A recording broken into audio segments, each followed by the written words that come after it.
Institut Penyiaran Tun Abdul Razak (IPTAR) atau IPTA yang dahulunya dikenali sebagai Pusat Latihan Penyiaran Negara ditubuhkan pada tahun 1971 dan mula beroperasi di Dewan Tunku Abdul Rahman, Jalan Ampang, Kuala Lumpur. Setelah 3 tahun beroperasi, IPTA berpindah ke Kompleks Angkasa Puri Bukit Putra dan bertukar nama kepada Institut Penyiaran Tun Abdul Razak (IPTAR), ditadbir oleh Jabatan Penyiaran Malaysia.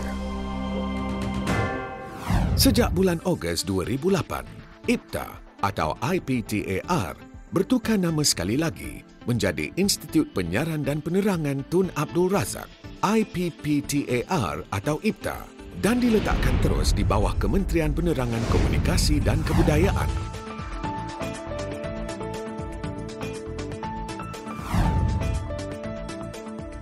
IPTA berazam menjadi pusat latihan, penyiaran, penerangan, komunikasi dan kebudayaan terunggul di rantau ini, selaras dengan misinya untuk mempertingkatkan profesionalisme pengamal media penyiaran di Malaysia.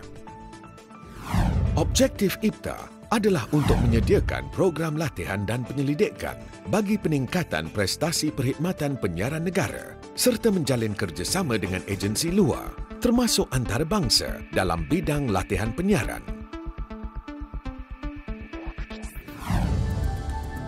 IPTA diterajui oleh pengarah dan disokong oleh lebih 100 orang kaki tangan yang berdedikasi dan terlatih bagi merealisasikan visi dan misi IPTA. IPTA diwujudkan dalam tahun 1974, sudah 36 tahun. IPTA telah melatih lebih 30,000 penyiar dalam negeri dan juga dari luar negara.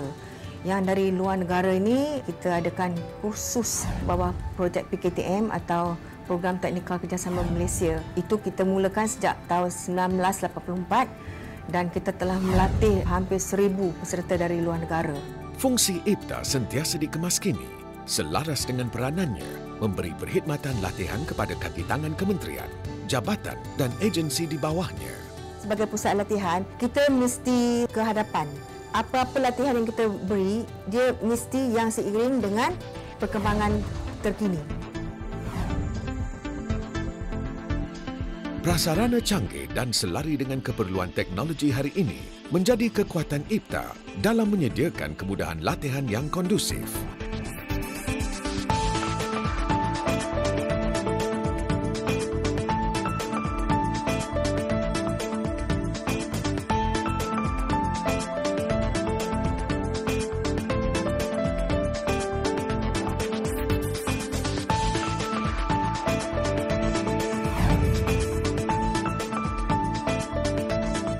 Setiap tahun, IPTA menawarkan lebih 100 program latihan yang relevan dan sesuai dengan keperluan kaki tangan dalam bidang penyiaran dan penerangan.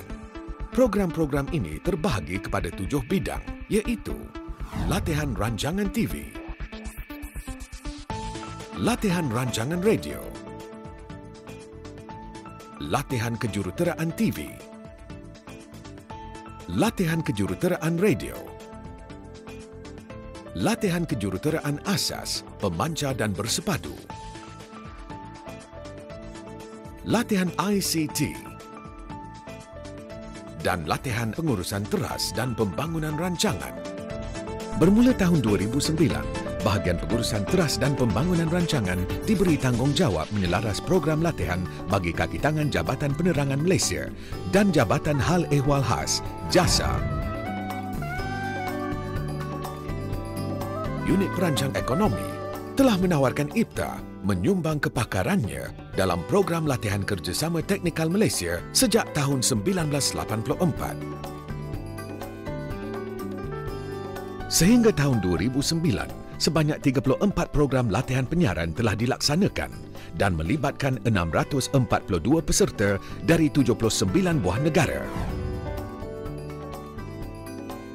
Penglibatan IPTA dalam program ini menunjukkan keupayaan tenaga pakar negara setanding dengan kepakaran luar sekaligus menaikkan imej IPTA sebagai pusat latihan dalam bidang latihan penyiaran di mata dunia. Pada masa depan, IPTA merancang menjalankan aktiviti penyelidikan Perkhidmatan Perundingan dan Penerbitan.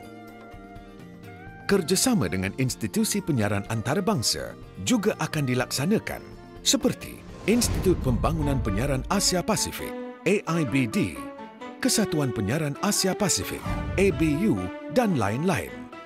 Selain itu, 2 cawangan IPTA sedang dalam perancangan, iaitu di Jelebu Negeri Sembilan untuk tujuan kursus bina insan dan di Terengganu bagi latihan kebudayaan.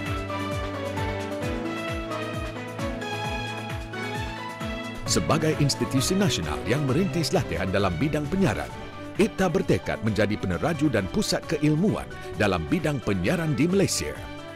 Prasarana terkini dan program latihan yang relevan menjadi kekuatan IPTA untuk terus berfungsi sebagai mangkit kepada pembentukan pengamal media penyiaran yang profesional dan seterusnya menjadi institusi latihan yang cemerlang di peringkat antarabangsa.